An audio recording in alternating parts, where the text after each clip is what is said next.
Ferrari at Breakfast on LBC. Call 0345 6060 973.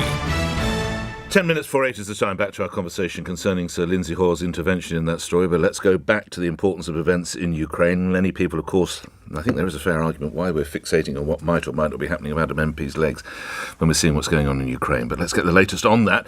Conservative MP and Armed Forces Minister James Heappey joins me now, and I note in at least two of the morning newspapers today there's suggestions that the Russians now, or Putin, has started to target railways in Ukraine and railway stations. Minister, do you have more details on that? Good morning. Morning, Nick. I think that the targeting of the rail network and the road network in western and central Ukraine is to be expected, to be honest with you. I mean, I think it needs to be. Of course, we would expect that Russia would take all appropriate caution to avoid civilian casualties. But it is very much an act of war to go after one another's supply lines. Just as I have no complaint whatsoever about the fact that the Ukrainians appear to be launching strikes into Russia to go after their logistics lines. It's very much a part of war, and we know that one of the key risks in all of the military aid that we are sending is that there's a very, very long supply line from the NATO countries that border Ukraine, from there to the place where those systems are now needed. And, the Russians have spotted that too. Were he to seek your counsel then, would you advise the Prime Minister to take another train journey into Ukraine, or has that now become too dangerous? Well, Nick, the danger was there a couple of weeks ago, and that should just underline how extraordinarily brave it is for the Prime Minister, for Secretary Blinken and Secretary Austin, and all of the other Western leaders who have made that journey to show their solidarity with President Zelensky and to visit Kyiv. It is, that is a brave thing to do, given that the railway lines and the roads are clearly going to be targeted because they are military supply lines as much as they are the route through which high-level international visitors get to Kyiv for diplomacy. There seems to be an outbreak of early deaths among oligarchs. Newsweek publishing the number at 6. Does the government have any intelligence on this?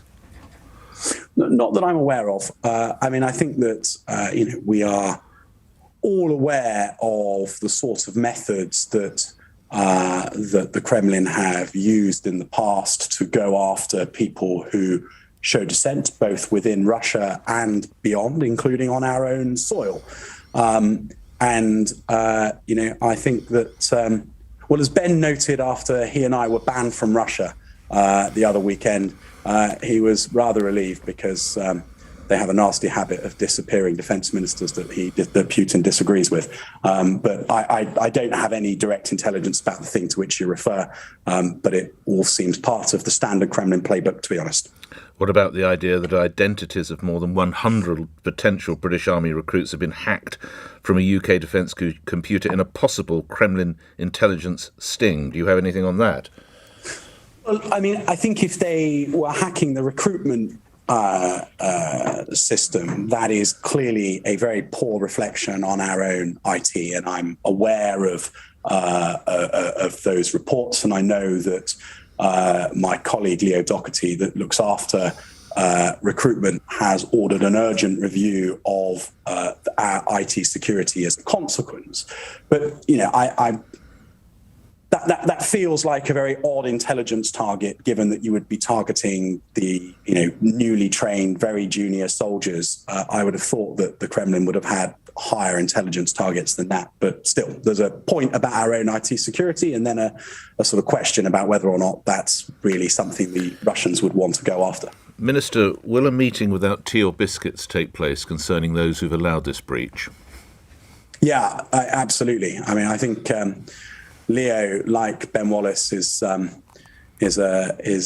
retired Scots Guards officer, and they dish out quite crunchy bollockings in the Scots Guards. So I wouldn't want to be heading into Leo's office to have to be on the receiving end of it. But look, this is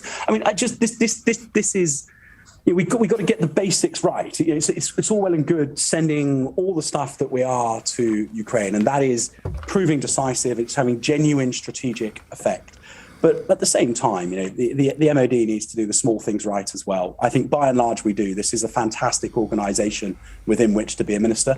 But when people get it wrong, we've got a great ministerial team and we hold them to account. Well, you're certainly holding your staff to account. You and your colleagues are to be applauded because when Jacob Rees-Mogg did his tour of various offices, we find that 67% of staff working for you and Ben Wallace and others are behind their desk. It was one of the highest numbers in the government. What would you say to some of your colleagues in, shall we say, the DWP, Department of Work and Pensions, where it's the mid-20s, 24%? Why are you doing so well? They're doing so poorly. See, I think that they, to be fair, in this building during the very height of the pandemic, there will have been more people working than just about any other building around Whitehall. And the buildings around Whitehall where there would have been comparable would have been others where national security is the business of the day. Simply because, you can have laptops that give you secret connectivity, but so much of the work that we do in this building is at top secret. And that is something that has to be done within the building on very, very, very secure IT systems. And so some of the MOD being ahead of the pack will be reflective of the classification of the material with which we work. But I do think the macro point is that we are beyond the pandemic now. We're into a phase of kind of endemic. And whilst I rather celebrate that we've learned how technology can give us much more flexibility within our working practices, and that allows us to be better parents, better spouses, and to take advantage of a little bit of flexibility, I think that those who are still working from home all the time probably need to consider that it's time to get back behind their desk for as much of the week as they're able, because I think that the human interaction that comes from all being in an office is very valuable, and I think it's more productive.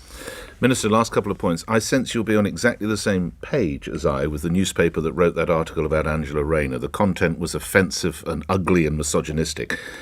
But should the author and possibly the editor be called in by Sir Lindsay Hoyle?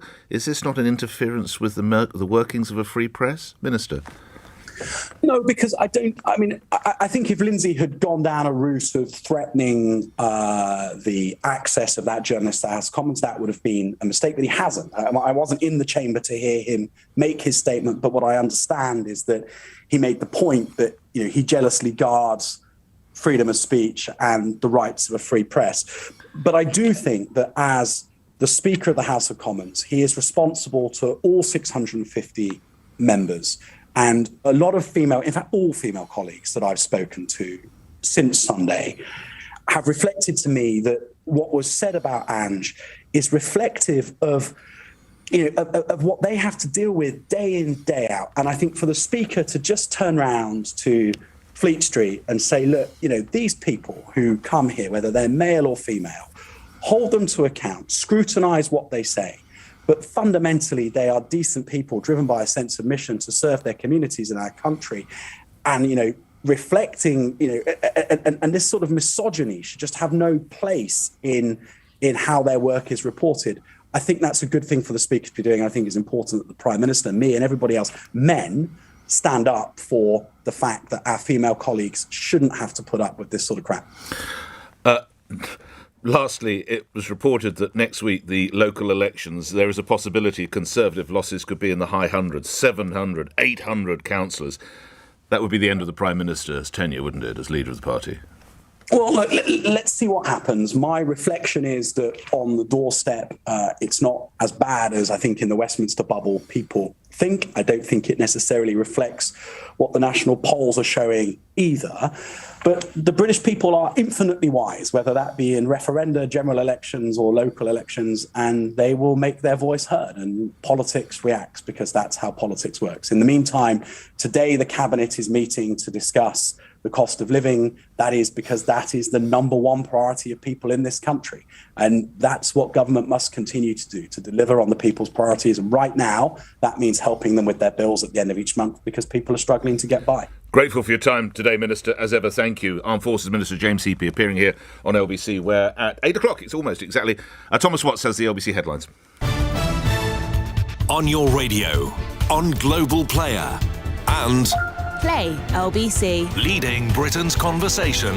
This is LBC. From Global's newsroom at 8 o'clock, the UN Secretary-General Antonio Guterres is due to meet